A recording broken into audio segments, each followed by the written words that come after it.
hi there, how's it going? How are you doing today? Welcome to my little video series that I call Crime Dive. My name is Crystal Sky, and if you're anything like me, you find yourself drawn to true crime cases, so yeah, let's go ahead and talk about some. If you are also drawn to true crime, and you also want to feel better about your own makeup skills, you should absolutely subscribe, and let's hang out together every other Tuesday where I will take a deep dive look into a true crime case while slapping on the old clown paint. Sound effects included. So yes, hi, how are you? It has been a while. It's been a lot, alright? It's been a lot. I moved into my new office here, as you can see. I definitely need to put some new batteries in my candles, and I feel like I have some acoustic paneling. Maybe I'll add some there. I loved this color of my walls. It's very Monica Geller from Friends, her apartment. I love the color. But yeah, we've got a lot more space, so I'll probably be messing with angles and stuff like that. Maybe messing with the background here. As you can see, I've got Fang outside of his cage. Decided to, just let him hang out all free. And yeah, I'm definitely going to be doing some revamping and stuff. It's just a lot. You may or may not have seen my announcement, but I am currently pregnant. I am, at this point in time, almost 6 months along. We are having a baby boy, and that is pretty much all I'll be divulging. No offense to, people who think differently, but I'm not a fan of sharing I'm already a fan of not sharing my personal life on social media and whatnot. I'm certainly not going to share my kid. I won't even reveal his name, or anything. But yeah, so on top of moving into my new office space, we've also been preparing for our baby. And so, that is obviously taken precedence over getting all this set up. But we're here. We're finally doing it. And I am so happy to be back and discussing cases with you. I mean, obviously it sucks that true crime cases are even a thing, but And I will be launching next Wednesday a relaunch of the Crime Dip series. I always wanted to do this, but I instead did the original iteration, which was current true crime cases. And I'm not one of those. I don't want to follow true crime cases that happen as they happen. I want ones that have been completed. It's one thing if they're in the appeals process or something, but it's just not my jam. It's just too much. It's too much true crime too. I'm not one of those people that can just consume true crime 24/7. It's definitely interesting, to talk about, just human psychology, man, is just really bizarre. I like diving into the victims, the perpetrator, who these people were, how they were raised, I know some people just like the gruesome details. I'm just not a fan of that. That's why I did the Crime Dive. So with the Crime Dip series that I am relaunching, I'm going to be covering cases that just don't have a lot of information. So it'll be pretty short videos, probably no longer than 30 minutes. That's what I'm aiming for, 20, 30 minutes, maybe even less. But just cases that don't have a lot of information for, a variety of reasons. But it doesn't make them any less deserving to talk about, especially if it's an open case, cold case, and missing persons or something. And one thing, as you can probably tell, I do have more of a noise problem. My office is sort of situated in the front of the house we're in. And I'm going to do my best, but it is what it is, and I'm just not going to worry too much about it. I hope the audio isn't too echoey in today's video. I think I definitely got to put up some acoustic paneling in some of the walls that I'm surrounded with here. But hopefully it's not too bad. I don't think so. I was doing a test recording and I don't think it's too bad. As always, I will, do what I can.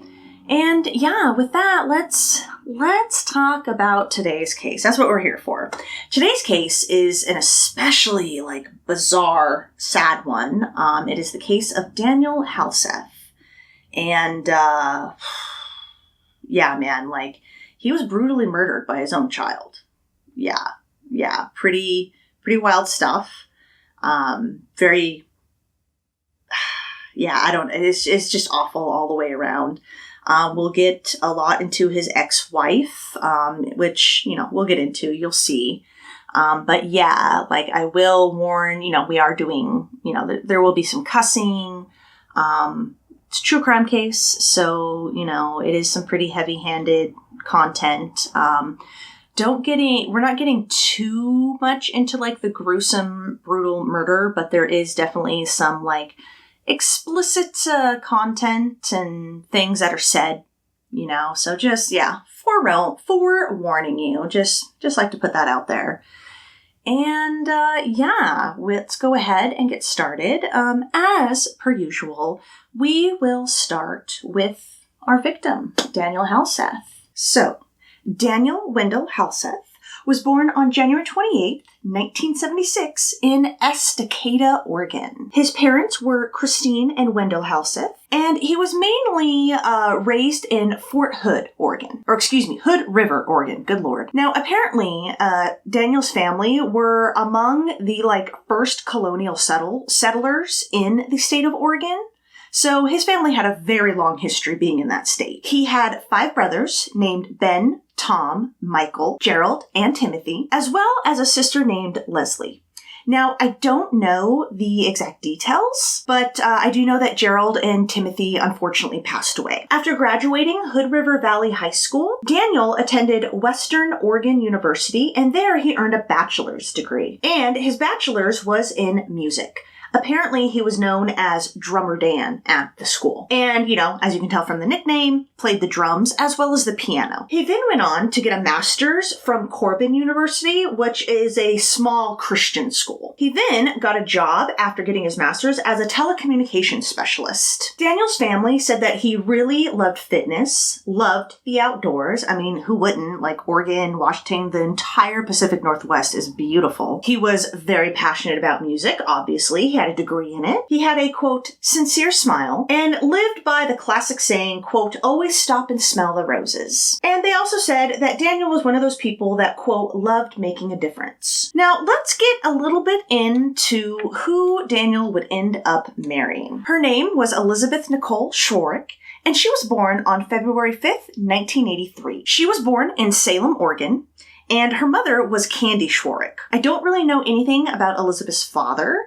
All I know is that Elizabeth and her 4 siblings were said to have been primarily raised by Candy as a single mother. Elizabeth graduated from North Salem High School in 2001, and she worked as a hostess while going to school and then volunteered in her spare time. And now this is kind of where things get a bit icky, all right?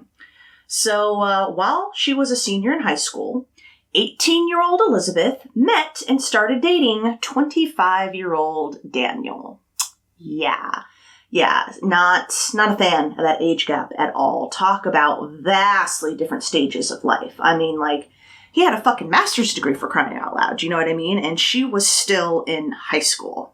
But I digress. After high school, Elizabeth would end up completing 3 semesters worth of coursework at Corbin University, specifically through Corbin University's adult degree program. And that's where students, I guess, can earn a bachelor's degree by taking online courses or by taking classes at the campus once a week. However, she just completed 3 semesters worth of coursework and never declared a major. So Daniel, who remember, was 25.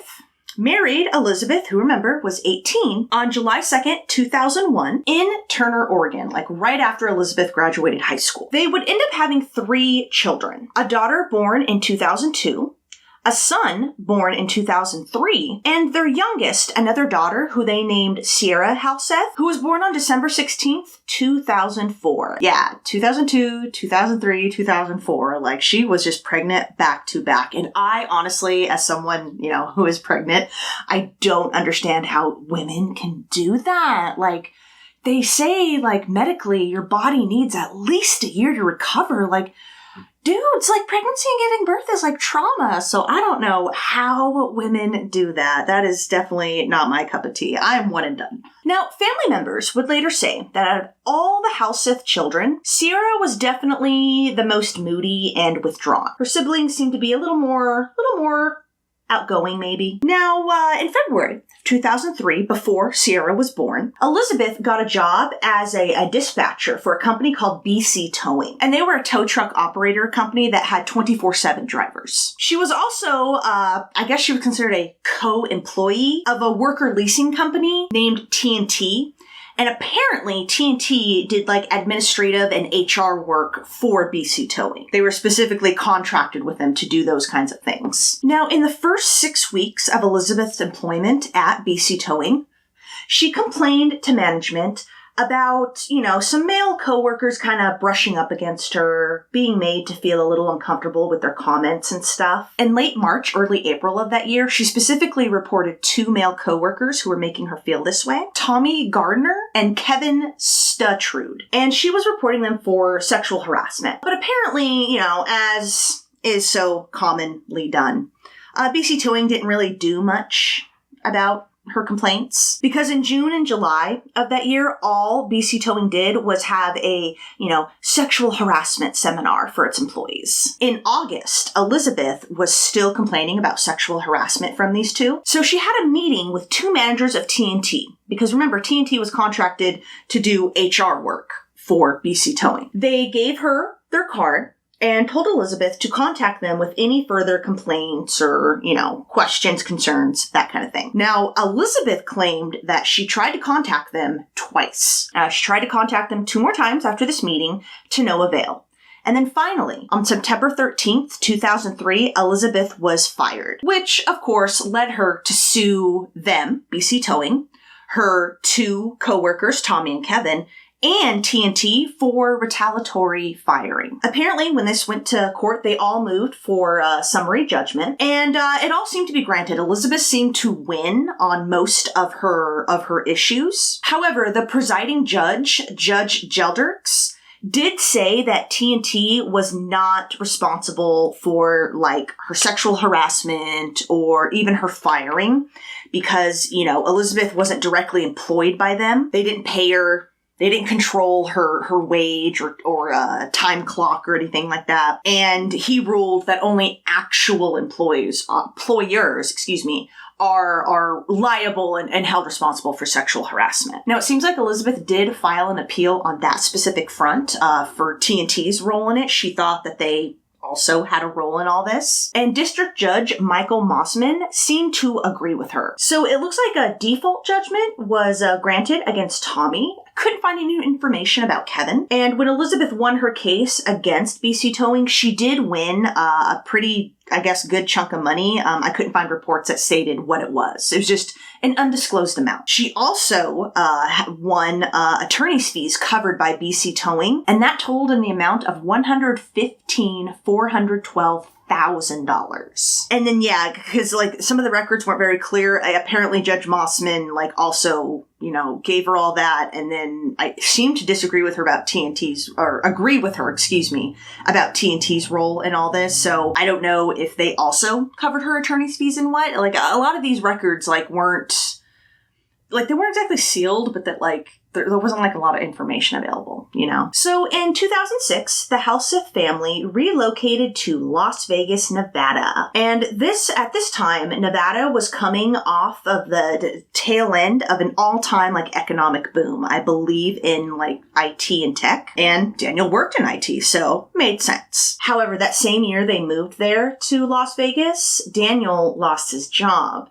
And Elizabeth's job, which I wasn't too sure, but I think it was something probably administrative, similar to what she did with BC Towing, probably some sort of administrative job, was not enough to support the family. Remember, they had 3 kids, and they had just moved. So that same year, the family was forced to file for bankruptcy. But eventually, Daniel did find another job, and they were able to kind of get stable on their feet. Once they were, a little more settled and stable, and Daniel had another job, the couple dabbled in local politics, both as Republicans, and they worked with a lot of volunteer organizations and charity events and whatnot. And it said Daniel especially focused on charity and volunteer work that dealt with veterans. And in 2010, all right, so they've been in Nevada a couple of years at this point, Elizabeth set her sights on a state senator seat. And during that same year, she ran for state senate as a conservative Christian, a Republican, and she would end up becoming a Republican state senator in District 9 in Clark County in Las Vegas, Nevada. I guess she had originally started her campaign running for State Assembly District 13 in Clark County as well, but she changed to the state senator seat at the filing deadline. Like, you know, you got to file like your paperwork of like what you intend to run as and all that stuff. She changed it to state senator at that point in time. So when Elizabeth won the seat, it was seen as like definitely a surprise. All right. She was seen as, you know, an outsider, as she had only been in Nevada for like, 4 years. Even though her grandparents had been in the state of Nevada since 1940, they had moved there from New York. She was still considered sort of like an outsider, right? She also, didn't have any like real political connections. So that was also kind of a surprise that she won. She, didn't study politics, didn't have a degree, and she had not been endorsed by either of the two major newspapers in Las Vegas. So like, all those factors taken into consideration, was a pretty like shocking win, right? It was like an upset, I guess we could say. Now, because she didn't have, like these political connections and the money and stuff, her campaign was mainly focused on social media, online, email mailers. And in her like campaign, she proclaimed, quote, "It is about the people you represent. It is not about other politicians or political pundits." So in the Republican primary, she actually beat the incumbent, which was Senator Dennis Nolan, and he had been in the state legislature since 1993. So already just winning the Republican primary was kind of like a whoa, because Stu was the incumbent. He had the connections, right? He was backed by the Republican Party. And she just came in and kind of whooped him in the primary. Oh yeah, he'd also achieved leadership positions in the state senate. So yeah, more of a shock, right? However, what I think kind of helped Elizabeth win and worked against Nolan was the little dick got himself embroiled in a little bit of a controversy. And that was when he attempted to defend a friend who had been tried and convicted of sexually assaulting, the R word that we can't say for some stupid reason, a 16-year-old girl. And he attempted to defend his buddy. So, you can guess Elizabeth absolutely attacked him on that. She also attacked him for voting for tax increases and for failing for what she said was living up to conservative values. All right. She even got hold, her campaign even got hold of a recorded voicemail that Nolan had left for the sister of the victim. And in the message, he was urging her to change her story. Based on the wording in the article, I wasn't sure if he was trying to, tell the victim to change her story or trying to convince her sister to convince her to change her story. It was very weird, but either way, not good. Really, really reprehensible. So either way, Elizabeth's campaign got hold of this voicemail and they released it online. She also, of course, released it on her campaign's website, and she used it against Nolan in a radio ad campaign that she managed to put together. So there was a radio interview with both Elizabeth and Nolan, and Elizabeth asked why the scandal was relevant. Are you fucking kidding me? I am so sick of people saying that politicians' personal lives should have no bearing in elections and shit. No, something like, oh yeah, they watch The Big Bang Theory, I think it's actually funny. Yeah, that doesn't have any bearing. But trying to defend a friend who was tried and convicted of sexually assaulting a minor? No, yeah, of course that is fucking relevant. But anyway, Elizabeth responded, quote, "Listen, it was bad judgment to do what he did." And she also used this incident in a campaign mailer that she sent out. I think both email and physical mail. And it said, quote, "Senator Nolan, you are friends with a sexual assaulter. What kind of judgment is that? You took the stand to defend a sex offender. What kind of judgment is that? On June 8th, vote against Dennis Nolan. We need a state senator with better judgment than that." And it worked, and she beat him. And as we'll get into, the irony. So in the general election, again, spoiler alert, we already said that she won. She beat Democratic opponent Benny Uroshalmi. I think that's how you say his name. I swear to God, I looked up everyone's names and how to pronounce him. Uroshalmi, I think is how it was pronounced. And he, kind of like with Nolan, had the backing of the Democratic Party. And on top of that, on top of all the things we already mentioned that kind of made Elizabeth's win sort of remarkable, was that the district she won had a 4,000 Democratic voter advantage for Democrats. So, like, that was even more, like, surprising and an upset, you know? In the general election, her family's bankruptcy was used against her, and she said to those criticisms, quote, "Unfortunately, we had to make the very tough decision of filing for bankruptcy, and we certainly looked for work and worked hard. We've always had to work hard for what we wanted and understood if you want something in life, you have to work for it." She went on to say that the bankruptcy was definitely a learning experience for her family, and it was an experience and things that she learned that she would take to the state Senate. Quote, "We have to be responsible with our finances, and there's a certain way to do that. We can't spend money in good times and pay for projects in good times that we can't afford in the bad times." Her campaign also attacked Yerushalmi with a mailer, right? Another campaign mailer. And the mailer had a photo of him and his wife, and they were clearly at some sort of, like, gala, whatever, event. And they were, so they were dressed accordingly, right? He was, like, in a tux, and his wife was in, like, a fucking normal evening gown. You can see the picture right here. And Elizabeth's campaign was attacking his wife, saying that she was dressed inappropriately. Okay. And again, like, you want to talk about relevancy, how is wife dressed, like, relevant to the issues in the election, Like, defending a sexual assaulter, like, yeah, that's totally relevant, but, like, his wife was dressed in an evening gown at obviously some sort of, like, fancy black tie event, so. And this mailer was captioned, quote, "Can you afford $1,400 in higher property taxes? Not our values, not our senator. Vote no on Benny Yerushalmi." During the election, Elizabeth also claimed to have been currently working on an MBA from Corban University after claiming, by the way, that she had graduated with a bachelor's in psychology from there. But anyway, yeah, on November 2nd, 2010, Elizabeth ended up winning the general election. And at 27 years old, Elizabeth became the youngest woman ever elected to the Nevada State Senate. So the victory, right, required Elizabeth to attend numerous legislative sessions and stuff in Carson City, Nevada, which was about 7 hours away from Vegas. And due to that, Daniel decided to become a stay-at-home dad. And in March 2011, so not too long after taking office, Elizabeth did have to admit that she had exaggerated, straight up lied about her education credentials when a journalist kind of cornered her on it. At first, she denied it. Quote, "Why are you asking these questions? Why is this important?" She claimed that she didn't remember telling a reporter about her supposed degrees. But then, after getting more pressure, she admitted, quote, "When I met with the reporter who wrote the initial story, we spent some time talking about Corban University and the fact that I was taking a break and the fact that I planned to pursue an MBA. I suppose I didn't clarify that the break was during the undergraduate work rather than during master's work. In hindsight, I regret that I both missed the story and didn't spend more time thinking about that conversation." I think she knew very well what she was saying. Maybe she exaggerated because, not even having a degree was probably one of the things used against her. I don't know. As we'll get into, Elizabeth has a very questionable sense of judgment. So, right, as Elizabeth is over in Carson City doing her state senator stuff, Daniel became a stay-at-home dad. And his family said throughout his fatherhood, Daniel always shared lots and lots of photos of his life, including his children, on his social media.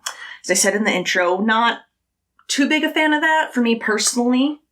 But whatever, you do you. His aunt said her nephew's life was, quote, all about his children. They were first in his life always. However, right, so as Daniel is being stay-at-home dad and taking care of the kids, it did not take long at all, for rumors to start circulating in Carson City that Elizabeth was carrying on extramarital affairs with several people. And that included fellow lawmakers, lobbyists, other political insiders. And one of these affairs that she was alleged to have was with a 29-year-old man named Tiger Helgeline, and he was originally from Anchorage, Alaska. He had moved to Las Vegas in 2003, had become a certified golf teaching professional in 2005, and obtained his real estate license in 2007. He was also considered a promising Republican candidate and was being groomed for his own election, his own legislative race, I guess I should say, in 2012. In fact, Daniel had even built his campaign's website for him. This was in August 2011 when Daniel built his website, so maybe that's how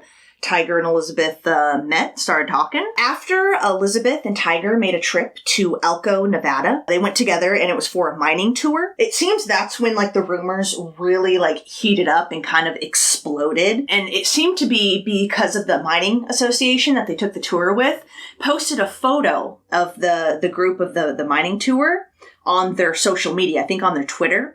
And there was, Elizabeth and Tiger standing very close, looking very chummy. In August, Elizabeth and Tiger had over 600 text messages between them. And in September, they had like almost 1,000. And it seems to be after the rumors really exploded, that Daniel became aware of either the rumors or the affair itself. Because supposedly he confronted Tiger and told him to stop communicating directly with my wife, leave my marriage alone. And so yeah, a lot of dramas happening, all right? However, the distance and the rumors seem to have come to a head on October 21st, 2011. And this was when Daniel was arrested after having an argument with Elizabeth at their home. And let's get into what happened there and what led him to get arrested. So apparently, all right, according to their arrest reports, Candy, that was Elizabeth's mother, had contacted Las Vegas PD for a welfare check on her daughter after she was unable to get a hold of her. Candy said that the day before this incident, October 20th, 2011, she had spoken with her daughter on the phone, and she confided in her mother that her and Daniel were having marital problems. She accused Daniel of being controlling, saying that Daniel had taken her phone, her purse, her keys. And evidently, after this conversation, Candy was worried enough to hop on a plane from Oregon and fly to Nevada, like the very next day, like the day that this all went down. And here's where it gets, really, dramatic, juicy, whatever. Tiger was the one who picked up Candy from the airport. So Tiger drove Candy to Daniel and Elizabeth's house. And according to the police report when they got there, quote, Candy knocked on the door multiple times and could not get an answer. She called the police. Officers arrived and also attempted to call and knock on the door with no response. They could see Elizabeth's purse sitting on the table through the blinds, and Candy said that her daughter would not go anywhere without her purse. A locksmith was called. Prior to the locksmith arriving, Elizabeth and Daniel showed up. Elizabeth said that while her kids were at school, Daniel made her go with him to speak with a counselor at a church. Yeah, so as the police and Candy and Tiger are trying to get in the house, they pull up, right? And so, of course, right, officers are going to interview Daniel and Elizabeth separately. And they both said that on that day, all right, Daniel had called Elizabeth upstairs to their bedroom. And this is when it seems like he confronted her on her affair with Tiger. Elizabeth then told police that Daniel had, quote, touched her vagina against her will and demanded that she, quote, fuck him right then and there. She described it as an intense act of jealousy. Elizabeth then told officers that at one point when the argument got really, really heated, Daniel dropped to his knees, yanked down her pants with her underwear still on, and yelled at her, quote, what's he got that I don't have? Does he have a big cock? I'm your husband. I just want to know what I'm up against. And Elizabeth said that this is when Daniel, touched her vagina over her underwear against her permission. Daniel told police about this incident that he was just trying to scare his wife. He was just trying to get her attention. And, he suspected that she was having an affair and he just wanted to get to the bottom of it. He also claimed that he did not touch her vagina over her underwear. He just touched her hip. Yeah, I don't care. You don't yank down someone's fucking pants, dude, especially your spouse. No, you just don't do that. And Daniel said that it was just all a joke. And then both of them said that the incident stopped when Elizabeth told him to knock it off. And get this, man, while the police were interviewing Daniel and Elizabeth, of course, separately, they were also interviewing Candy and Tiger in the home. So Daniel ended up arrested for the charge open and gross lewdness. And I don't know, when I saw that, I was like, what the hell? What does that mean? When I first read the reports, I was like, what the hell? That has some, open and gross lewdness, that has some pretty serious insinuations there with the wording, right? Now, the Nevada statute doesn't really define what open and gross lewdness is, just what the penalty for it is.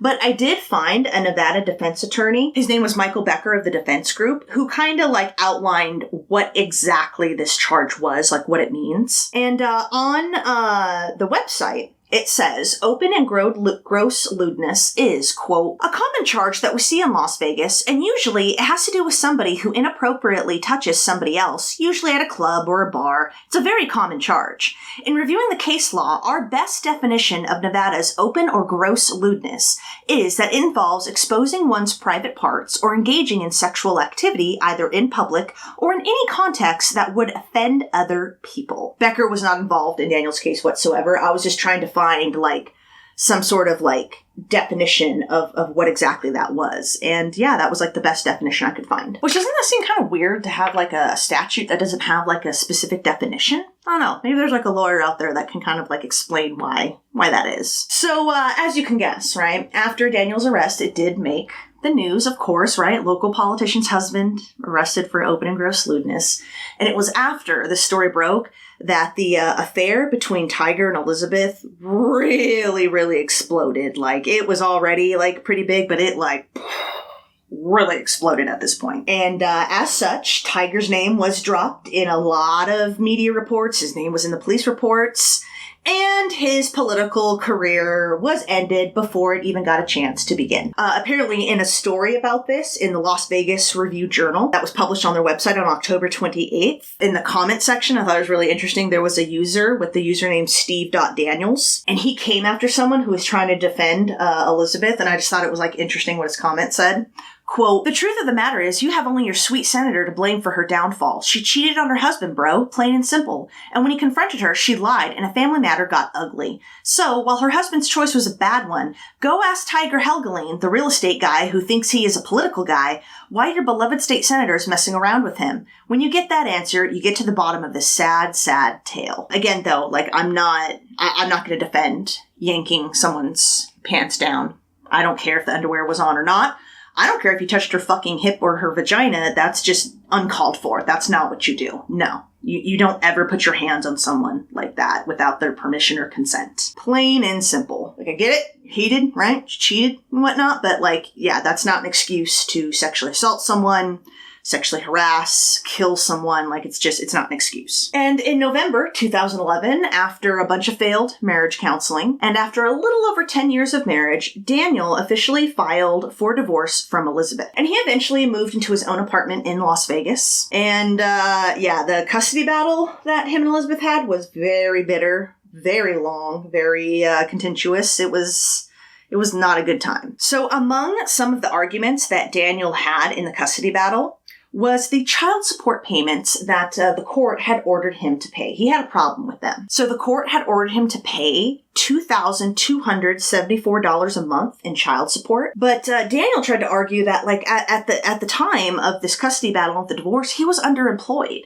and that the court was looking at his past income, and he just didn't make that much now. However, the court determined that he had earning potential and refused to change the amount. So apparently the reason, like, you might be like, wait, earning potential, what the hell? So apparently it's a super common tactic in, like, bitter divorce and custody battles for the person who has to pay the child support to willfully and maliciously underemploy themselves so they don't have to pay. And apparently that's what the court thought Daniel was doing. Elizabeth also complained in the custody battle of Daniel's, like, numerous social media posts. We said earlier that he, like with a lot of people today, like, documented his whole life on social media, including, like, his children and stuff.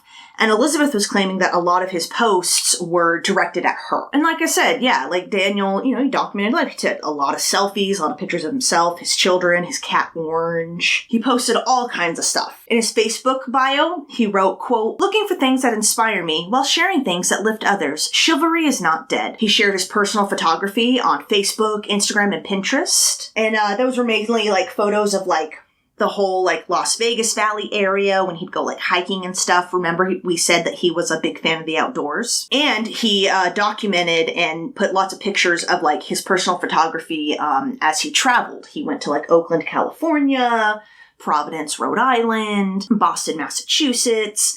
And yeah, posted a lot of, like, landscape photography, selfies and stuff of that. In the end, Elizabeth was the one granted primary custody, with Daniel having visitation, of course. And Daniel's family said that he always strove to make sure his children had a good time, you know, when they were in his custody. Like, it's tough.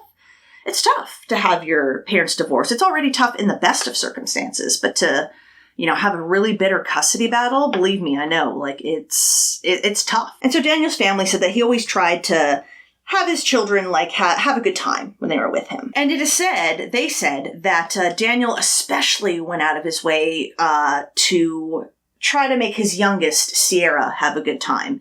It is said, again, though the divorce was hard on all the children, it was especially tough on Sierra. She seemed to take it the hardest. Meanwhile, on Wednesday, February 15th, 2012, members of a legislative committee that Elizabeth was supposed to be on this day, they proposed replacing her.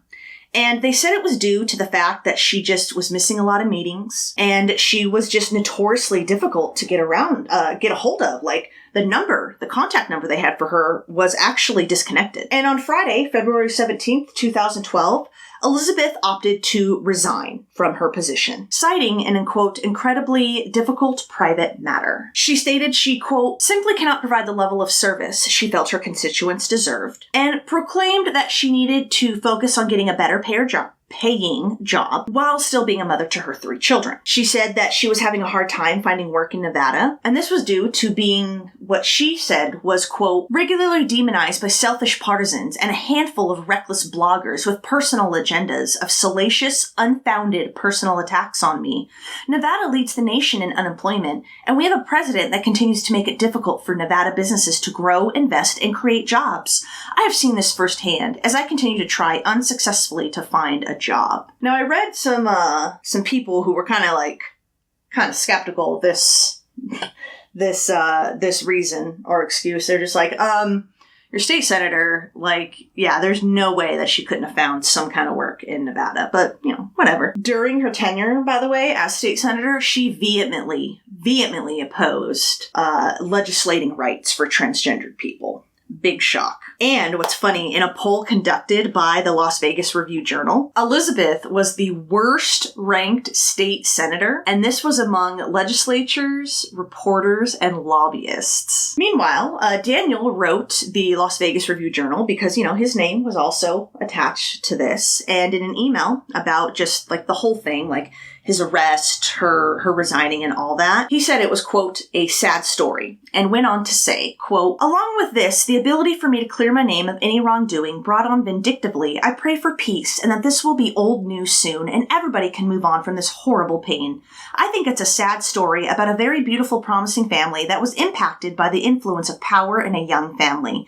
It's up to the justice system now, and for all of us to have faith that the right, honorable decision will be made, with a focus on the most wonderful children a dad or mom could ever wish for. That same year, 2012, Elizabeth then told Daniel, like, yo, I'm actually going to take the children and move out of state. She specifically was going to move to Alaska with Tiger, and Tiger would end up becoming her second husband. And this meant, right, children being out of state, this meant that, like, Daniel was going to see his children, like, just a couple times a year, if that, right? So it looks like Elizabeth was actually trying to fight and argue for this since the divorce proceedings started in the end of November 2011. And that was one of the reasons she had requested full custody of the children, is so she could take them out of state. And of course, right, Daniel was, fighting for his own custody rights. Elizabeth's lawyer was, of course, right, like, using Daniel's arrest against him in the custody battle. And, the lawyer argued that the children would not be in, like, safe hands in Daniel's custody because of the arrest and whatnot. And, right, like, we've already explained a lot about Daniel. He cared a lot about his kids. And so, of course, he was fighting very, very hard. However, Elizabeth came to Daniel with a compromise. She said she would drop the subject of his arrest in the custody battle if he would agree to letting her take the kids to Alaska. And in the end, he relented. Now, when Rumour and the media got word that Elizabeth was planning on going to Alaska with Tiger, remember, that's where he was from. And remember, the affair rumors, I guess, do we even call them rumors at this point? It was a fact. were in full swing. And when, she was asked about it, confronted him on it, she said, oh, no, I'm not moving to Alaska. I'm actually going to Oregon to be with my mom. But, of course, she didn't. She and Tiger took the kids to Alaska. Now, during the year his children moved away, which was 2012, I think Daniel took the move pretty hard. He posted, several old photos and video clips of his children. He posted one of a video of him dancing with Sierra, and he captioned it, quote, "Dancing with my little princess Sierra." So I think like his kids moving away really hit him hard. And while in Alaska in May of 2012, Elizabeth tried to write herself in as a writing candidate for this contest that Maxim magazine was having. And it was for their sexiest woman on the planet, and you could write in, but as you can guess, right, there were like celebrities and models and stuff in there. But she posted a pretty good bikini shot, I thought, of herself as a write-in for the candidate of sexiest woman on the planet. I think there might have been like a cash prize or something for it. Meanwhile, back in Vegas, as Elizabeth was doing that, Daniel started dating, and ended up marrying a woman who would become his second wife, Donna Halseth. They would end up married that same year, 2012. However,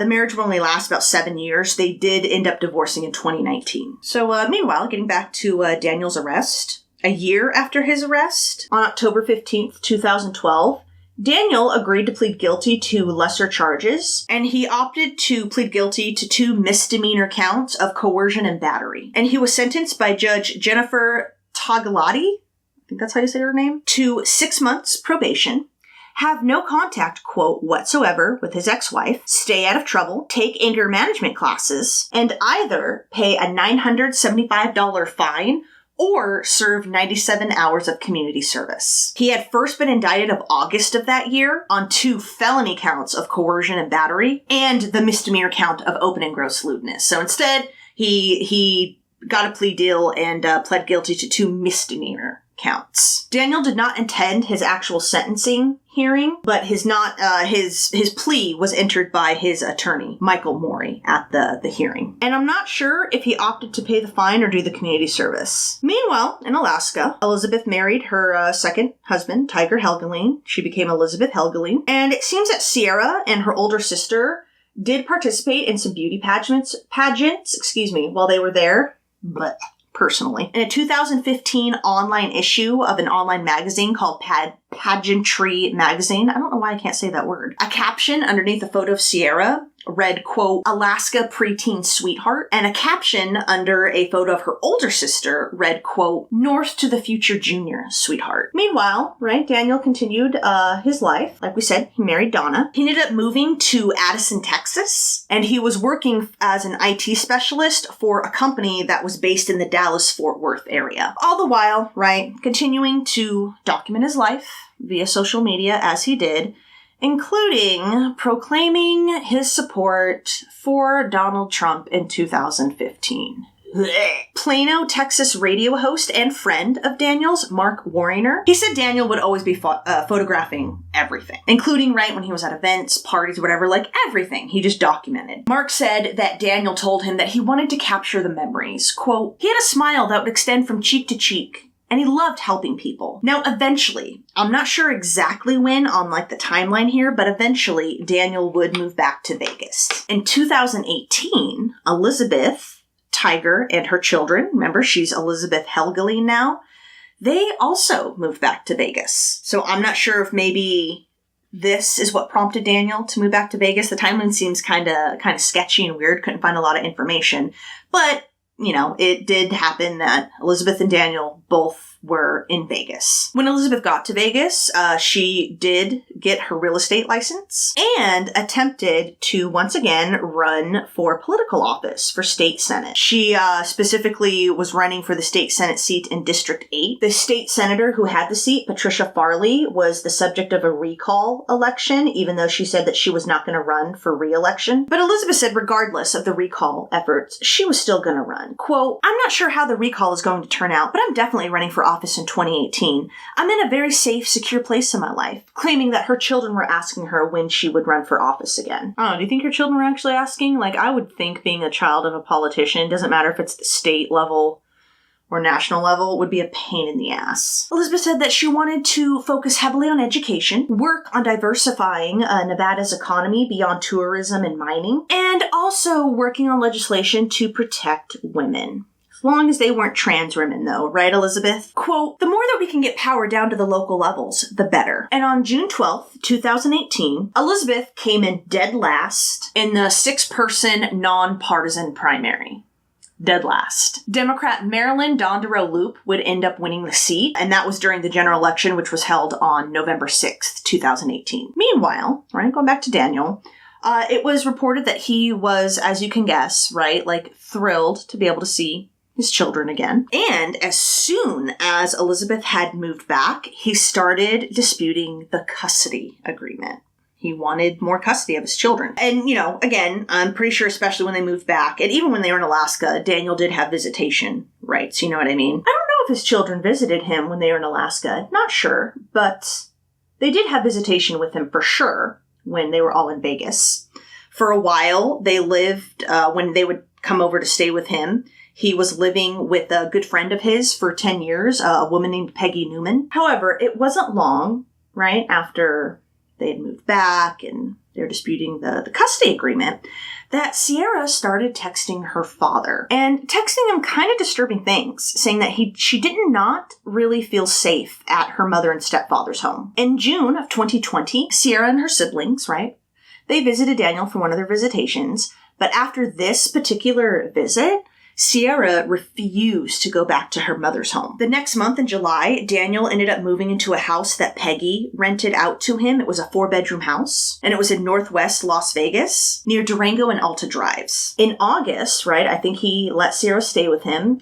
Daniel was ordered by the court to return Sierra to her mother's custody, with the judge ruling that, you know, that's fine that he was trying to change the custody agreement, but he was actively in violation of the current custody agreement on record. Now, less than a week before this court order, Daniel had filed a motion to alter the existing custody agreement and, quote, to address CPS intervention. But despite, the judge ordering Sierra to return home to her mom and all that, Sierra refused to comply with the court. She would repeatedly break the order by Daniel would drop her off at her mom's house and she would just run away and go back to her dad's house. And she did this all throughout 2020. Now, in October, during another court hearing about the custody agreement that year, specifically, I think it was regarding Sierra, because Sierra was 15 at that time. So, yeah, her siblings were obviously a little bit older. So, yeah, it was specifically about Sierra, because it seemed Sierra was the one texting her dad. Sierra was the one breaking the custody agreement.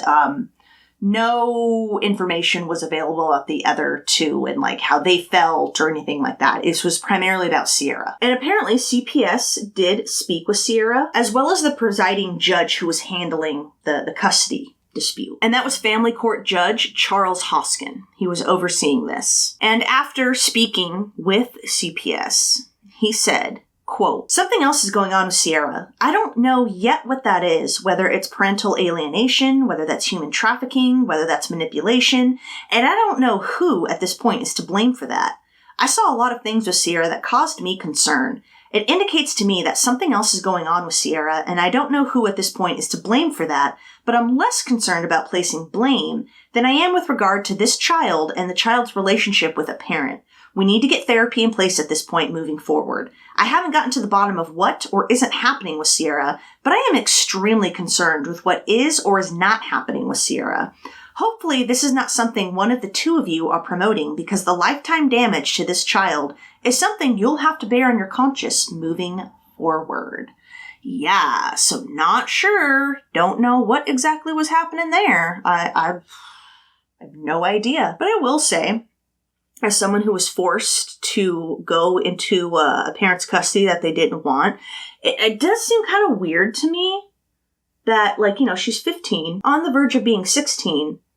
She's saying she doesn't want to live with her mother. I don't know why the courts wouldn't take what she wanted into consideration. She's certainly old enough, I don't know. So that was a little weird.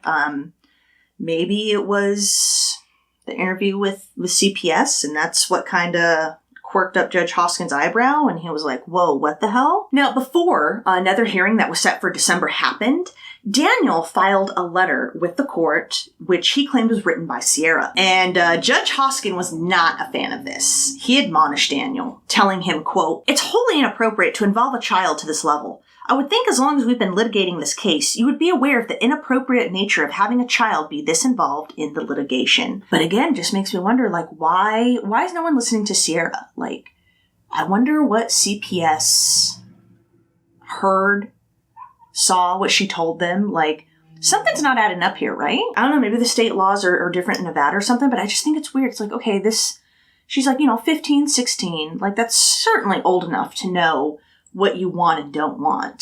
So, like, yeah, I'm just wondering what kind of troubling things did CPS and the judge see that, the public just doesn't. And as we'll get into the case, yeah, maybe it was something pretty dark. Elizabeth wondered if Sierra had even written the letter. Quote, "This behavior is absolutely not Sierra, not the relationship I've had with her. However, I think we have a little peek into maybe what it was that was driving Sierra's behavior to maybe be with her dad, with maybe distancing from her mom. Because in 2020, the year she started running away to her dad's, she had a boyfriend.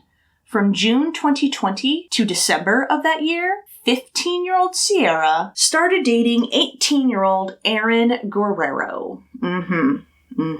Yeah, and that is one thing I'm going to tell my son is, like, do not mess with anyone underage when you are of legal age. Plus, like, it seems like a small gap, right? People are like, oh, it's 3 years. 15 and 18, though, like, you do so much growing and development in those teen years. One of the reasons why they're terrible years to go through. Like, no, it's not appropriate. Not appropriate. So yeah, I don't know if maybe that's why Sierra really wanted to go to her dad's. Maybe Aaron's place was closer. I don't know. Maybe her mom wouldn't let her date. I have no idea. But I don't think it's coincidence that the year she started, acting out, I guess, and, telling her dad she didn't feel safe, she had a boyfriend. Probably her first boyfriend, I'm gonna guess. Meanwhile, right, as all this is going on, Daniel's, living his life like normal, posting his social media posts. He even did a birthday post dedicated to Sierra for her 16th birthday. And it was on Facebook, and on that post, he wrote, quote, "Through so much adversity, pain, and ways I can't share, you've come to be so beautiful and lovely, it makes me happy to call you daughter. After 9 years, you've been able to research for yourself the things that transpired in your life with such grace, wisdom, and understanding that is beyond your years." That same day, Daniel also posted a photo. It was like a selfie of himself in front of his fridge. And I guess behind him you can see some Post-it notes that he had on his fridge. One read, "A young woman who knows her worth," and the other read, quote, "One day at a time." Now, that same year, right, of December, I think this is when at least Daniel became aware of Sierra's relationship with Aaron. Unclear if his parents had been aware before this. But what alarmed Daniel was he found out that Sierra and Daniel were planning to run away together to Los Angeles. And it was after he discovered this that Daniel called up Aaron's parents, informed them of his daughter and their son's plans, and that's when both parents, like Aaron's parents and Daniel, were like, all right, no, you cannot further this relationship. This is wholly inappropriate. No way. And yeah, they forbade the relationship, which, come on, we're all teenagers. We know what that does, right? Although, what the hell do you do?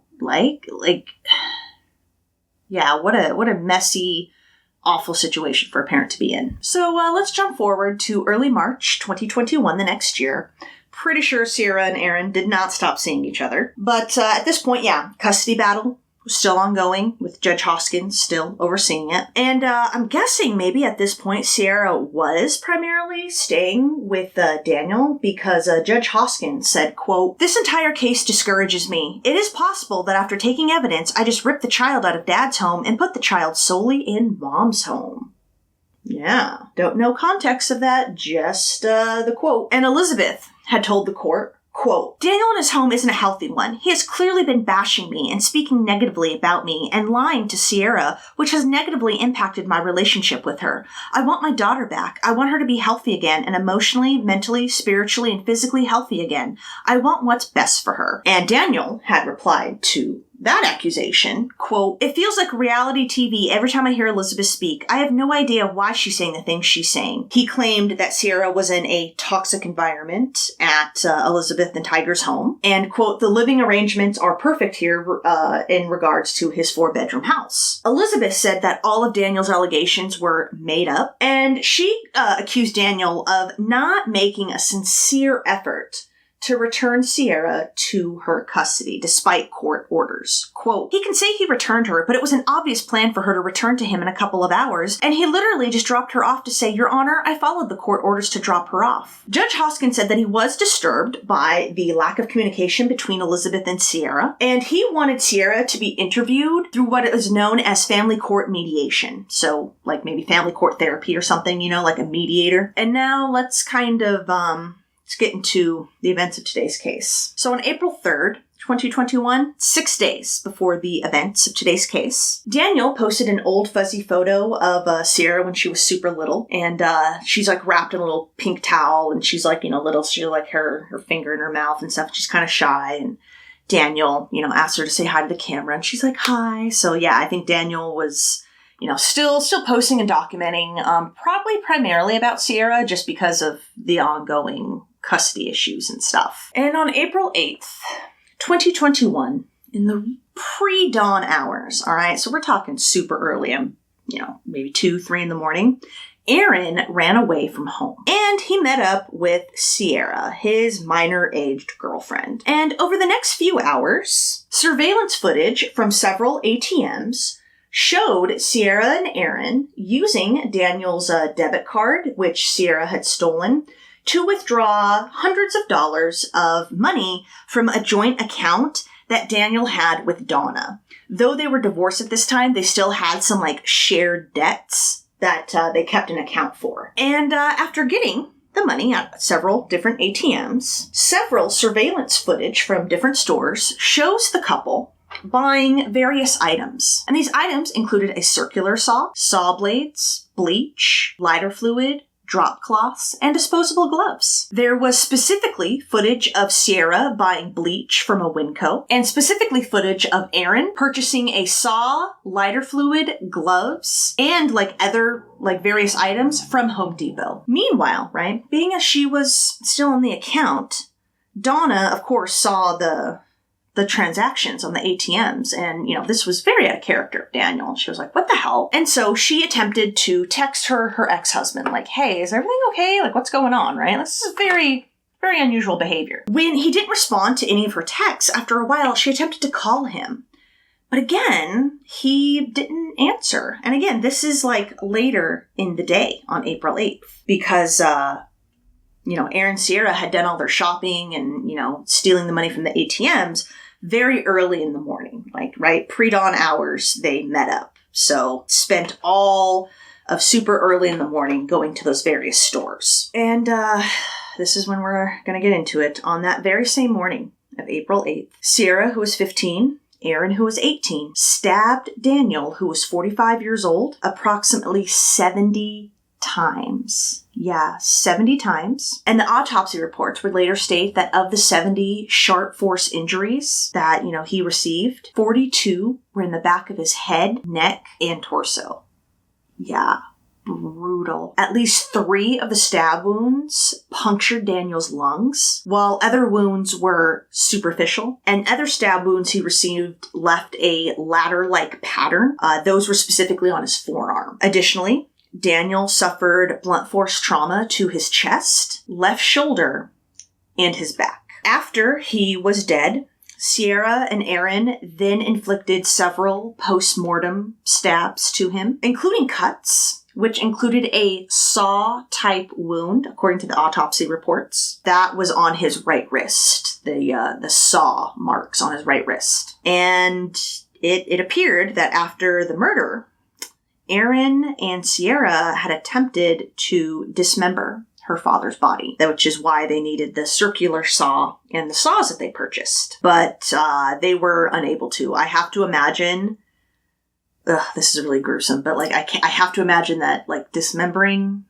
a body, like bone is tough, and you know, you've got everything else.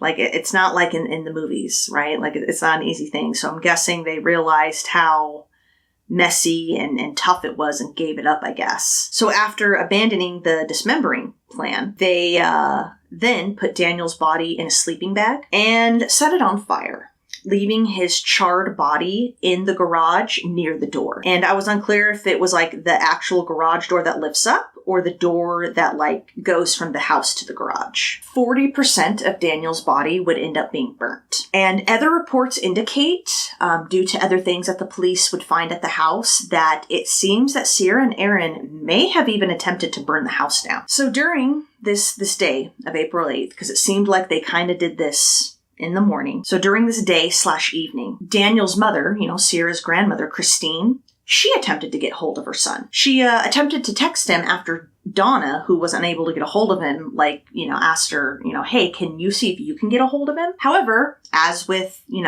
Donna, Christine didn't get a response. Donna thought maybe Christine would have better luck. She informed her of what was going on, the weird ATM withdrawals, how Daniel wasn't responding to texts or his phone.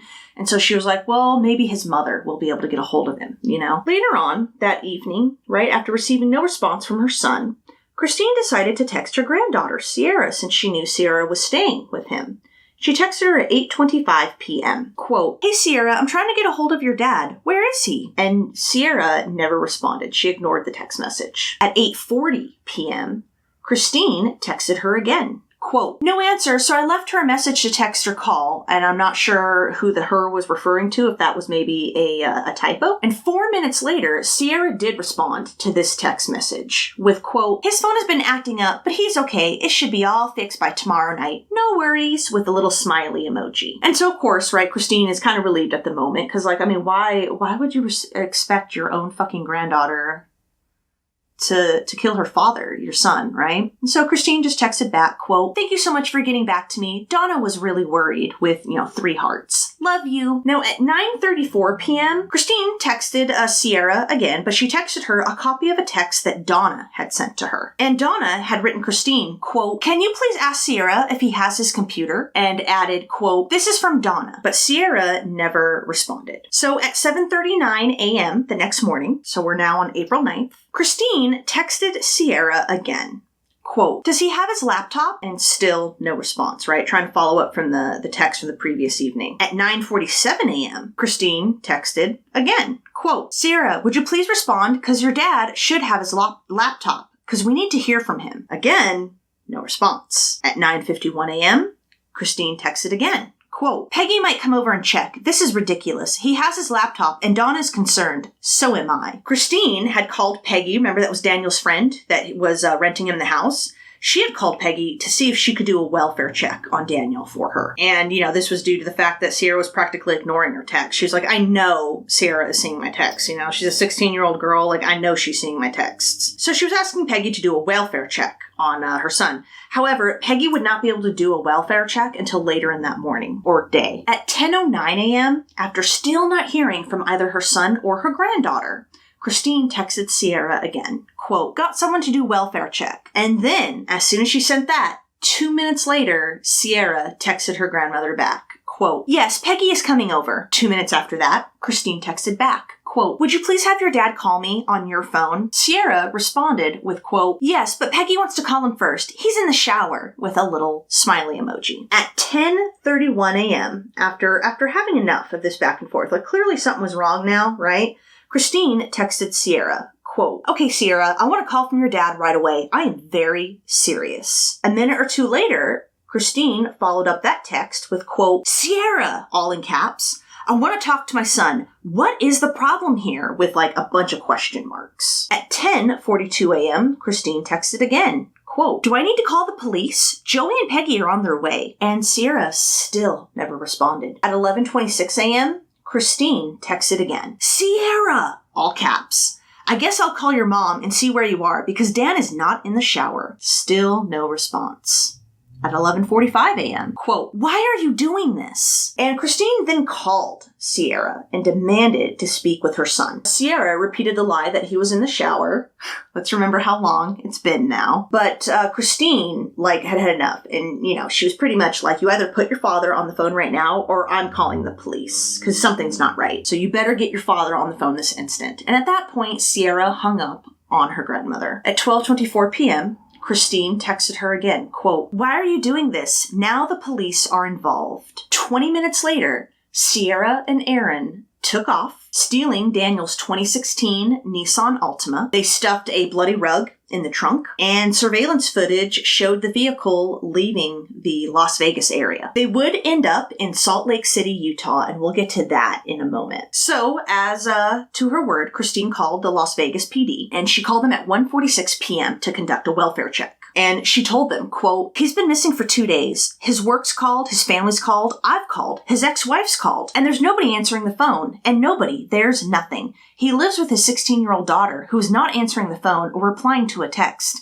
And the weird part is, I'll just tell you this, there's been ATM withdrawals at 3 different ATMs. I know there's something very wrong going on here."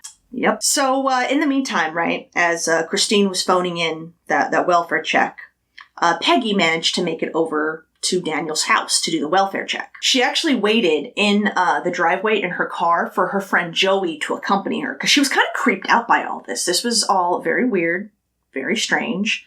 I'm sure she's watched enough, Dateline and stuff like that she was like, what is going on here, right? So as soon as Joey arrived, the two women went into the house. They knew something was wrong immediately. For one, the front door was unlocked. And as soon as they stepped through the threshold, through the front door, they were overcome with just an overwhelming stench of smoke and like a lighter fluid smell. It was just overwhelming. They could see immediately upon entering there was a very large scorched portion burnt on the living room floor, as well as a bloody chainsaw. Yeah, that's something freaking horror movies. You walk into a horror movie, right? I would be so freaked out. Honestly, I don't know if I would do what these two will do that we just get into. I think I would immediately call the cops. That would freak me out. Peggy and Joey walked upstairs, and they checked every bedroom for any sign of either Daniel or Sierra. But of course, right, they didn't find anything. So they went downstairs, walked through the kitchen, and went into the garage. Maybe they were checking for his car or whatever, but they found Daniel's mutilated, charred body in the sleeping bag where Sierra and Aaron had left it. Peggy would later say of the discovery, quote, "I hope he went quick. I hope he didn't see his daughter hurting him. I know he loved his 3 children very much." The two also noticed that there were large patches of charred, burnt ground in the backyard as well. And I think that's what police assume maybe they were trying to burn down the house. Additionally, they found 2 bloody folding pocket knives just sitting in the sink and a bloody circular saw just sitting on the kitchen table. Joey then called 911 and alerted authorities. And some reports state that this was just around the time that Christine had called Las Vegas PD for a welfare check. And Joey told 911, quote, "There was a fire and we went in to investigate. The fire must be a couple days old because there's a dead body in the garage. We just found it with the homeowner that doesn't live here." And in the background, Peggy can be heard just saying oh my God, oh my God. So when police arrived and combed through the crime scene, they found all the receipts from Home Depot and Winco and all that, and receipts from the ATMs that Sierra and Aaron had gone to. They found multiple gallon-sized bottles of lighter fluid, as well as all the saws and gloves that were used, right? Now, some reports state that Aaron's parents actually arrived at the crime scene, and I think they were looking for their son, and when they saw the police and all that, they informed them that they were pretty sure that their son and Sierra were together. Apparently, I'm not sure when, but they did discover that their son had run away. And considering the time of day, I don't know, maybe they had night jobs or something, but they had discovered that their son had run away and assumed, right, he'd be with Sierra, which is why they went over. At 2:55 p.m., Christine sent one last text message to her granddaughter, and it read, quote, "Please contact one of the family, even your mom." So 3 days after the murder, Aaron and Sierra went on a little road trip and ended up filming several videos on Sierra's phone. The one that made the media rounds has the couple, right? They're laying down and having the phone facing them. It's clear that they're in a tent or something. And, as they're talking, they're laughing and, giggling, having a good time. And they joyously, right? Like, brag and celebrate almost like what they had done. In the video, Aaron says, quote, "Welcome back to our YouTube channel 3 days after murdering somebody." And Sierra, who's also in the video, just says, quote, "Whoa, don't put that on camera." So in the video, they're lying down in their tent and, have the camera facing them. And they also make comments about like having sex in the house after the murder. And they were just, laughing and joking about it like it wasn't any big deal. Aaron said that it was all, quote, "worth it." And I guess he like taps Sierra's cheek with an open palm and then like wraps his hand around her throat, and they're just giggling and having a good time and recounting what they had done with just no remorse or anything. I don't know what to say. Welcome back to our YouTube channel after day 3 after murdering somebody. Whoa! Don't put that on camera. It was worth it. And we had sex a lot today. It was worth it. I got plenty of sex. So I was payment for doing it. And no bleeding this time. We got through that. We overcame.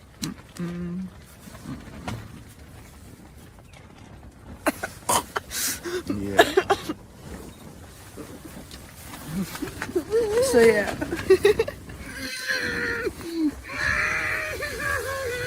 So on April 13th, Sierra and Aaron made their way to Salt Lake City, Utah, and they bought a train ticket in Salt Lake City. They would end up being apprehended by the Salt Lake City Transit Authority. Apparently they'd been like cuddling, kissing, and talking while they were riding like the public transportation system for a few hours. And they had ridden it all throughout the city for more than 2 hours, some reports state. And that was right before they were apprehended by officers. They were seen on surveillance footage as early as 5:49 a.m. getting on public transportation. And they were seen on other multiple platforms for the train between 5:50 a.m. and 8:40 a.m. And they got on and off multiple. After getting a train ticket, they then rode the bus system and got on and off about 10 different buses. Or I guess rather, the report said on and off multiple buses at least 10 times. And after sleeping on one bus for over 70 minutes, police spotted the couple at 8:21 a.m. and they were sitting in the front of a bus, just kissing and cuddling, whatever, in their own little world. And 6 minutes later, 2 officers boarded the bus. And I guess according to the surveillance footage, the couple, they're just oblivious. They're just in each other's world, didn't notice that any type of authority figure was on the bus. And at 8:29 a.m., one of the officers can be seen approaching them, and he talks with them. And then they are seen being escorted off the bus in handcuffs. So since the Salt Lake City Transit Authority's surveillance system doesn't have audio, we don't know what was said. We can just see what was happening. Their officers also don't wear body cameras, so the only footage is the surveillance footage from the bus. Now, some reports state that the officers initially confronted the couple after they had allegedly skipped some light rail fare, and that's what kind of put them on the radar. And then, of course, as you can guess, right, running their names through the system, they realize, oh shit, these kids have active warrants for murder. So at 8:40 a.m., the couple can be seen handcuffed, being escorted by officers, 1 each. And then several days later, they were transported back to Clark County, Nevada. They were booked on charges of murder, conspiracy, arson, robbery, and fraudulent use of Daniel's credit cards in connection with his death. At their first court appearance, which neither of them appeared at, Aaron declined to attend via even video chat due to medical reasons. Justice of the Peace Joe Bonaventure stated, quote, "I believe Miss Halseth is a juvenile, and that might be the reason for the placement of her detention. She may be at a different facility, so that might be why the corrections officers don't have her right now." Apparently, there was some initial confusion on where exactly Sierra was at that point in time. There were some confusing reports. They weren't sure, wait, is Sierra in Clark County custody? custody, but jail records showed that both her and Aaron had been booked in the Clark County Detention Center, and that had been on April 22nd. So at that hearing, Sierra was represented by private defense attorney Michael Sanft, and Aaron was represented by defense attorney Gabriel Grasso, who actually worked on the 2007 O.J. Simpson theft case. And the prosecutor was Chief Deputy District Attorney Christopher Hamner. So with the teens in custody, a graveside service was held for Daniel on April 24th in Parkdale, Oregon. His family had transported his body back to Oregon. And in their eulogy, the family,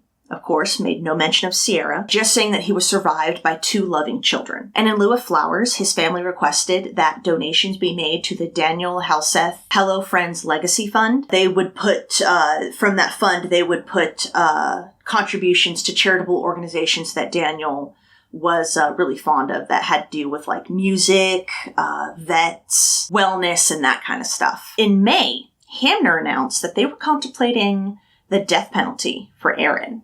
They could not pursue the death penalty for Sierra since she was under 18. And that same month, on Friday, May 21st, the couple were officially indicted by a Clark County grand jury. Chief Deputy District Attorney Patricia Weckerly told the court about the video that the two recorded, saying, quote, "And they kind of laugh about the fact that Aaron Guerrero committed the murder in exchange for having sex with Sierra Halseth." I don't know if they showed the video, but they certainly described it in detail. And on Friday, June 18th, both Sierra and Aaron officially pleaded not guilty to all the charges, of course. And it was also at the same time that prosecutors announced that they were not going to seek the death penalty for Aaron. Now, after news broke of the video, because it seems to be at the grand jury indictment is where the public kind of became aware of that horrendous video they recorded.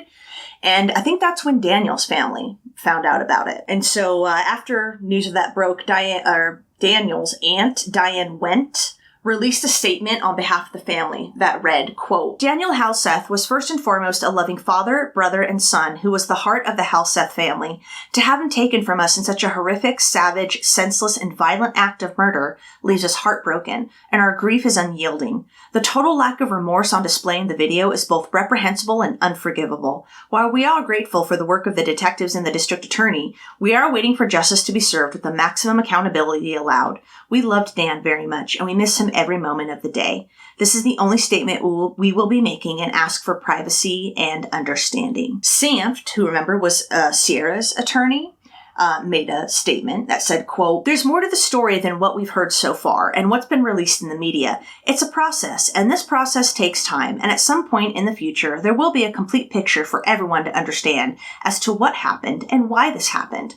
We ask for everyone to reserve judgment until they see the complete picture." And the teens then claimed that Daniel had been abusing Sierra and mistreating her. You know, so I think they were laying the grounds for what their offense was going to be. And of course, Daniel's family, vehemently denied that. But, I think most of his family was in Oregon. So it's okay, I understand, wanting to push back against it. But, you don't know if you weren't, there, right? And on Wednesday, May 25th, 2022, rather than face trials, Sierra and Aaron ended up pleading guilty. They ended up pleading guilty to the murder and to all the other charges that they had faced. And in October of that same year, District Judge Tiara Jones sentenced each of them to 22 years to life in prison with the possibility of parole, plus $5,000 each in restitution. Quote, "This is a very, very tragic situation. I wish that there was something that I was going to say or something that I could do that would stop all the suffering that is going on." At the sentencing hearing, Sierra offered no remorse, no apology, and instead accused her father of sexually and physically abusing her and plying her with alcohol. Quote, "My biological father has traumatized me. Trauma I still have to work through every day." She called her father a drug addict and a pedophile. And her attorney, Sanft, said that due to not having enough time to really investigate, he couldn't really corroborate what she was saying, but did insist, quote, "There had to have been a reason. I don't think anyone here says this was not horrible. It was just the fact that there was more to the story." Elizabeth took no time telling the press that she absolutely believed her daughter. She believed her wholesale, took her story at face value, and talked about how she had been fighting to get Sierra taken out of Daniel's custody. Quote, "The system failed her at every turn. They could have saved her, and they failed her." Christine, along with Daniel's brothers, of course, really pushed back against this narrative, of course. And, they expressed anger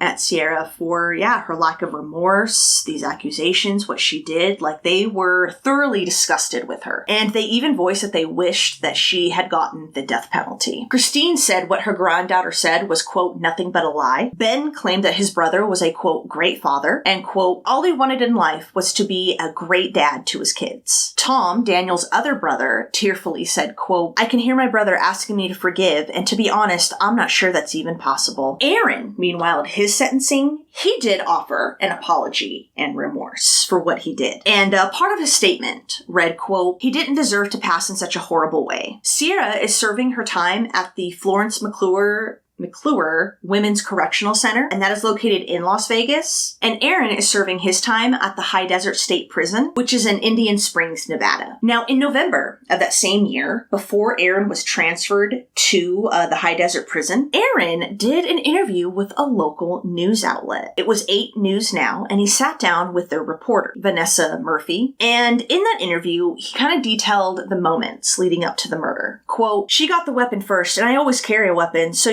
that's what led to what happened after that." Vanessa then asked him, whose idea it was to commit the murder. Quote, "Well, I would say it was both of our ideas because we didn't know exactly what we were going to do, but we knew we had to do something about it, and it turned out terribly wrong." And about that damning video, Aaron said, quote, "We were both trying to cope with what happened, and I can't say for Sierra, but personally, I feel guilt every day." Aaron said that he had not been in much trouble previous to this, that he suffered from mental health issues, and at the time of the murder, he was off his meds. Quote, "I would pretend like I would take it, and I feel like that has some form of or impact in what happened." He also claimed he had taken LSD before the murder, supposedly ordering it from a website that, of course, he didn't want to name. Quote, "I don't think I would have been capable of something like that had I been sober, because it's a psychological drug, as most people know. And when you have a mental illness, it only makes it worse." I don't know, to me it sounds like he's not really taking responsibility, like he's just sort of skirting that, just on the very edge of it. "Oh, well, I have mental health issues and I took some LSD."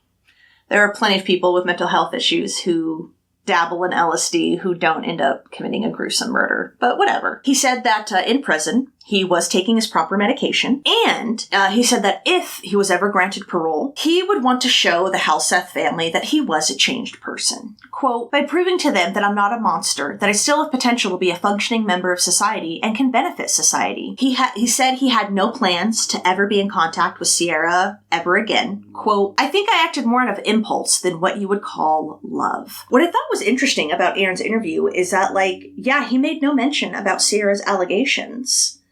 And you would think, right, that she would confide in him, right? Because that would be part of the motivation for doing what they did. I don't know, I just thought that was super interesting. And finally, in May of 2023, Elizabeth announced that she was once again running for office. This time for Congress, for Nevada's 3rd District, and she was challenging Democratic Representative Susie Lee. Apparently at the time, this was seen as one of the races that was highly competitive because it would help decide who would control the House in early 2025. And in an interview with the Nevada Globe, Elizabeth talked about, right, inevitably what people were going to question her about, her daughter and what she did, right? And she said, quote, "My daughter was abused by her father. That is a fact. That doesn't excuse all of her actions. At the time, she was a minor and has taken responsibility like an adult. She is now facing the consequences like an adult." But Christine, Daniel's mother, she had a lot to say about that. She was incensed that Elizabeth took Sierra at her word. And she was incensed that Elizabeth was running for office. So in an op-ed in the Nevada Globe titled "The Worst Congressional Candidate Ever," which was published on March 13th, 2024, Christine kind of laid into Elizabeth. And you know how we do here. I did find that op-ed, and I am going to read it to you. All right, so again, remember, titled "The Worst Congressional Candidate Ever." And it starts, quote, "As Election Day draws closer, attack ads will begin filling the airwaves alleging candidates of any number of improprieties, shortcomings, and personal failures. But there is one candidate for Congress whose past is more scandal-plagued and disturbing than any ad could ever convey. A past filled with infidelity, lies, abandoning constituents, and raising a teenage daughter who committed a brutal murder. And that candidate is running in one of the most pivotal races in America. That candidate's name is Elizabeth Helgeline, and she's a Republican candidate for Congress in Nevada's critical 3rd Congressional District. My name is Christine Halseth, and I'm the mother of the late Daniel Halseth. He was a loving father, an incredible musician, a talented photographer, and an avid outdoorsman. He should have turned 48 in January. Daniel's sincere smile and willing heart made every stranger a friend, and every friend family. My son was married to Elizabeth for 11 years, and they had 3 children together. 2 decades ago, Elizabeth was seen as a rising star in local Republican politics. In 2010, she pulled off a major upset by knocking off an incumbent state senator to become the youngest Republican state senator in Nevada history. Soon after, it all came crashing down. Daniel and Elizabeth divorced after my son discovered she was serially cheating on him during her time in Carson City, while he stayed home in Las Vegas as the breadwinner and to take care of their 3 young children. Stories surfaced in the state capitol of Elizabeth allegedly having affairs with lobbyists, staffers, and even several other lawmakers. It was quite the hypocritical turn for someone who was reelected to state senate on a platform of family values and who called for then U.S. Senator John Ensign to resign after his extramarital affair became public. During that time, Elizabeth was also caught lying about her education, claiming she was pursuing an MBA when she didn't even have a bachelor's degree. Not only did Elizabeth's apparently extensive infidelity tear her family apart, but it also significantly affected her ability to do the job she was elected to do. Elizabeth regularly missed crucial committee meetings and bill hearings. Then Assemblywoman Marilyn Kirkpatrick told media outlets she was struggling to schedule an interim committee meeting because Elizabeth, who was appointed to sit on the committee, couldn't be bothered to return calls. After her regular absences during the legislature, failing the constituents she was elected to represent, and the public humiliation that came due to her cheating scandals, Elizabeth was forced to resign. While Elizabeth couldn't find time to complete her job duties, she did manage to pose nearly nude for Maxim magazine just 3 months after she stepped down in embarrassment from the legislature. Elizabeth later married one of her lovers, a real estate professional named Tiger Helgeline, and moved to Alaska. In 2018, Elizabeth moved back to Las Vegas and campaigned to return to the state senate, but finished a distant 3rd in a 3-person GOP primary. That, it seemed, would be the end of her disastrous political career. I wish this were the end of the story, but unfortunately, it's just the tip of a tragic iceberg. In late 2020, Daniel moved back to Nevada from Texas at the request of Sierra, the 16-year-old daughter he shared with Elizabeth. Sierra sent him texts claiming she was experiencing mental and physical abuse at the hands of her mother. A judge ordered counseling between Elizabeth and Sierra. In April of 2021, deeply affected by her mother's scandalous infidelity and her parents' public divorce, Sierra and her 18-year-old boyfriend murdered Daniel in cold blood, stabbing him more than 70 times. Following the stabbings, they dismembered and burned my son's body, then bragged and laughed about the brutal killings on social media. To make matters worse, on the day she was sentenced to life in prison, Sierra alleged that abuse by Daniel contributed to the murder. Later that day, one of the defense attorneys for Sierra's boyfriend came up to our family to share his condolences and confirmed what we already knew. According to this attorney, who worked for 18 months to unearth negative information about Daniel in the hopes of a lighter sentence for his client, Sierra never mentioned any abuse by her father, and all evidence indicated that Daniel was a caring and loving father. There is nothing like the pain of having to bury your own child, especially at the hands of your granddaughter, but Elizabeth's response to the murder only made things worse for me and my grieving family. At the time of the murder, detectives claimed they were shocked at Elizabeth's lack of emotion. After her daughter was sentenced to prison, Elizabeth told the Review-Journal, quote, "The system failed her at every turn. They could have saved her, and they failed her. There was no mention of my son, our family, or any remorse whatsoever after her daughter's unspeakable actions. There was also no mention that Elizabeth had primary custody of the child for years and clearly failed in her role as a mother. In other words, Elizabeth raised a murderer and now wants to be a member of Congress." A recent episode of Investigation Discovery's American Monster even detailed the murder and Elizabeth's disturbing influence as a mother. These alarming truths are just a portion of Elizabeth's troubling past. Elizabeth raised a murderer, was forced out of office after a series of sex scandals, was caught in a series of lies, posed for lewd photographs and has already proven to be unelectable. I hope for my family's sake and out of respect for voters and the office she's seeking that Elizabeth will do the right thing and drop out of the race for Nevada 3. If she doesn't, in honor of my dear son Daniel, my prayer is that Nevada 3 residents vote against her. We cannot, in good conscience, allow Elizabeth Helgeline to represent honest, decent Americans in Congress. Yeah, she definitely went after her. The one thing I will criticize her op-ed is about is that, like, the nearly nude, lewd photograph. It was a bikini photograph, dude. Like, really? Like, come on. Like, I don't like Elizabeth. I think she's a reprehensible person. She has reprehensible beliefs. She is a Trumper. And, yeah, I don't think she should be in any political office. But, criticizing the lewd photograph, it was a fucking bikini shot, brah. Like, come on. In the end, Elizabeth came in third in the 7-person Republican primary race, and that was held on June 11th, 2024. And the winner of the Republican primary, Drew Johnson, he lost to incumbent Representative Lee in November of 2024, specifically November 5th, 2024. And yeah, that is the awful, twisted, tragic tale of Daniel Halseth and how he was murdered by his own daughter. And so the one thing that, I ask you guys is, do we believe Sierra's claims? Like, it feels icky whenever someone alleges, sexual abuse and that kind of thing. But, like, the fact that Aaron never brought it up kind of surprises me, especially because that would have definitely worked for his defense, right? As Christine said in her op-ed, even his own lawyer approached the family and was like, she never mentioned this to me. And Sierra's own lawyer had to concede that they weren't even able to corroborate those allegations, although I'm not sure how you would.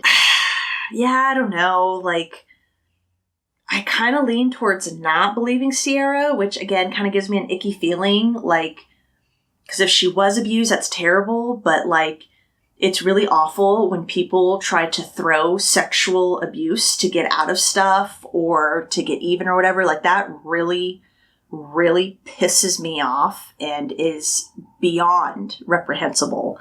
So yeah, I want to ask you guys, like, what do you think? Do you think Daniel actually, like, abused Sierra? Or do you think she was just, like, making excuses or something? I'd be super curious to know what you think. Yeah, I think that will do it for our first case in my new office. And yeah, like I said in the beginning here, I'm definitely going to do something with this area. Like, I love the purple that I have, but it does look kind of plain. And yeah, because we have more space, I'll probably mess with angles and stuff like that. Again, like I said at the beginning, sorry for any background noise because of where I'm at. I'll do what I can, but meh. And until next time, I hope you take care of yourself out there. Remember, don't be a dick. Leave a little sparkle wherever you go. And yeah, I will also see you next Wednesday for the relaunch of the Crime Dip series, where I'm just going to talk about cases that just don't have a lot of information available, but, doesn't make them any less deserving of being spoken about, right? Especially if they're like cold cases or missing persons cases or something, right? Alrighty, y'all, take care, and I will see you next week for Crime Dip, and I will see you 2 weeks from today for another Crime Dive. Bye-bye.